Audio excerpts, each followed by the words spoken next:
Hello, good afternoon po lahat sa aking mga amigo-amiga.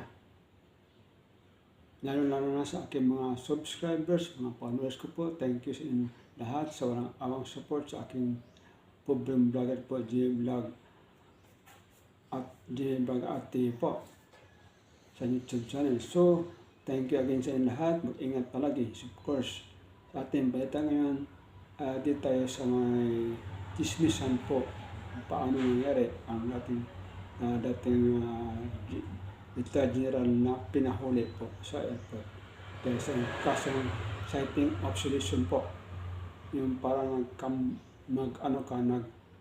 naghait na mga tao para sumama sa iyo.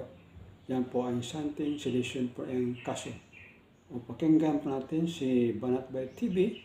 So, don't forget to like to share po sa aking program vlogger po, Jimmy Vlog. Ngayon po, kung gusto nyo, direct kayo sa Banat TV po. Direkta kayo sa mag-subscribe kanya, of course. O, pwede rin sa akin po. Thank you again sa inyo lahat. Mag-ingat po. So, pakinggan natin si Banat by TV po. Ito, magandang balita to. May mga nagtangka, di ba? Nasabi ko na sa inyo yan. Ilang beses ako tinangkaan na papalan ang pera. Nung hindi ako pumayag, dalawa yan. Dalawang higante yan. Hindi ko nalang sasabihin sa inyo, magkamag-anak pa yung dalawa na yun.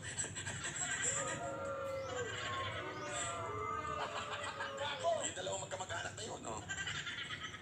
Sinusubukan, di kakalahating milyon. Kada buwan mo ito, ha? Masarap na sana ng buhay ko, no? Diba, mantakin mo, kada buwan. O, di may kukumayakoy na lang ako. May 1 milyon na ako, kada buwan. Diba, dami ko na mabibiling motor nun. O, madami ko na mabibiling Dior. Di ba? Pero, hindi tayo pumayag. Ngayon, kinasuhan tayo, kaliwat kanan. Kung kani-kanino pinadadaan, ano yung may ko lang sabihin? Ganun pag-uugali itong mga demonyon to eh. Tulad nito, since edition na... Gusto mo na po. Sabi mo diba, nagsisisi na award. Kailan kaya ulit mabibigay? Sobrang ganda. Inciting to sedition ng kanyang kaso. Kaya na-servan siya ng warrant. Oh, yun o, totoo dyan. Kaya siya nakulong. Natakip siya. At ang kinakasuhan na aresto yung mga taong nagnakaw ng bilyon-bilyon, yung mga nagkuha ng pera na state sana sa mga flood control para mawalang baha. Ayun ang inaasam natin na makulong, mapanagot, pero wala. Sir, yung background ng case po ninyo, inciting to sedition, meron doon po ba kayo mga naging pahayag ng pagka-aklas, laban po sa gobyerno o sa NFP? Ayun na nga yung inciting sedition is parang naghihikayat ng sedisyon na pabagsakin ng gobyerno. Hindi po namin ginagawa yun sa gobyerno. Kami naman ay nagpapahayag ng damdamin, matinding puot, galit ng mga tao. Matulad nila, tulad natin lahat, tulad ng mga pulis, tulad ng mga sundalo, na nararamdaman natin yung paglapastangan ng mga taong pinagkatiwalaan natin, mga taong binoto natin, napagsilbihan tayo, pero sa halip, tayo ay winalangya. Ninakaw nila yung pera ng taong bayan. Yun ang gusto natin mapanagot. Magiging resolution. Sir, nag-declare po yung sindikat na mag-aklas po sa pangaklas. Hindi, wala tayong mag-atlas. Hindi po pwede yun. Yun, masasabi natin mag-atlas, tapos sa kanyang gobyerno, talagang sinisius yun. Pero hindi lang ginagawa, hindi ko ginawa yun, yung ginagawa ng United People's Initiative yun. Pero General, ano daw po naging context? Bakit mo kayo kinasuhan ng inciting to sedition? Yung sinasabi nila, yung mga post ko raw na destabilization, naggugulo sa gobyerno, mga ganon. Pero wala naman yung talagang mag-atlas, labanan ang gobyerno kapag wala namang ganon. During the arrest, sir, nakaramdam ba kayo parang may na-violate sa rights ko ninyo? Hindi naman dahil of course binasahan ako ng Miranda rights pag aresto sa akin sa airport, sa terminal, binasahan ako ng CFDU ng aking mga karapatan. So unfortunately, yung karapatan na yun nakalagay doon I am entitled, I have the right to counsel o legal counsel or legal assistance. Unfortunately kanina hindi nakapasok yung mga lawyers namin kaya Alam mo, ganyan na sila, no? Nakakasanayan na nila. Dapat pagka ganyan, dismiss ka agad, mati ka agad dyan. Kasi kanina, may kahapon, may lumabas na video na hinuli, di ba? Matik yun eh. Yung Miranda rights, kailangan may present lawyer ka pagka dinakip ka. Di ba? O at least man lang pinasunod, di ba? O, siyempre right din, hindi pa pwede. Alam naman, antayin muna yung lawyer mo bago ka takpin. Hindi pa pwede yun. Pero once na andun na eh, nagsisisigaw na sa gate si Topacio, si Atty. Topacio, pero hindi pinapasok. Abay, malaking katarantaduhan po yun. Bakit hindi ho pinapasok? Diba? Naandun ni abogado mo. Pwede kung kailangan isa kayo sa mobile, si Atty. Topacio, at kung papayag naman siya, sumakay siya. Pero binigyan sana ng choice. Alam nyo kasi kung ba't hindi hinayaan nyo. Kasi nga, gustong, nangyari dito sa tao, siguro na-underestimate nila si General Pogues dahil PMA year ito eh.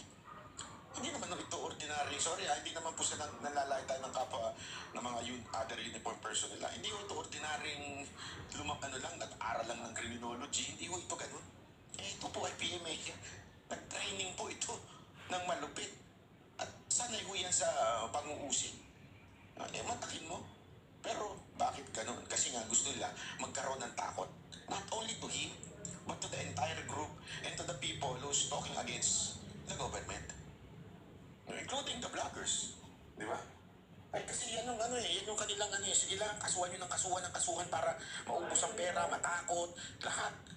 Ganun ang gagawin nila eh. Mga animal at demonyo talaga yung mga nasa gobyerno ngayon. Nagkaroon ng konting commotion doon. Gusto sana ng lawyers namin na makausap ako kasi hiniwalay yung pag-aresto sa akin, wala yung mga lawyers doon.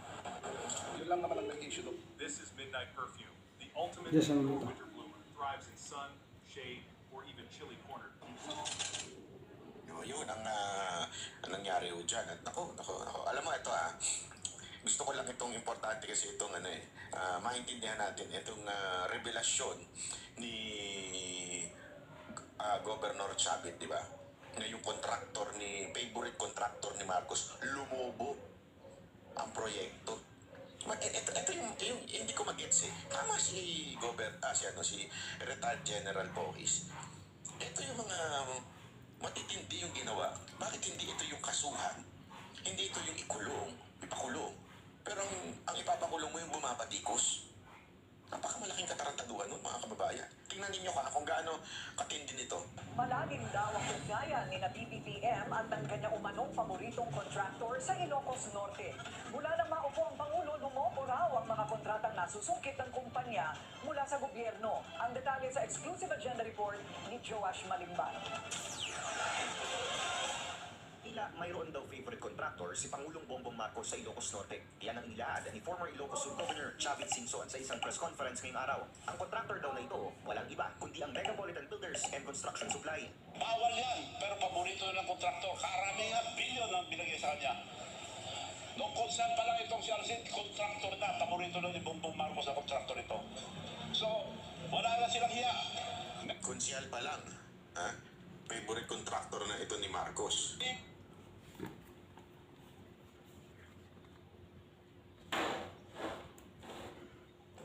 Yan po ang ating balita ngayon mga ka-amigo-amiga.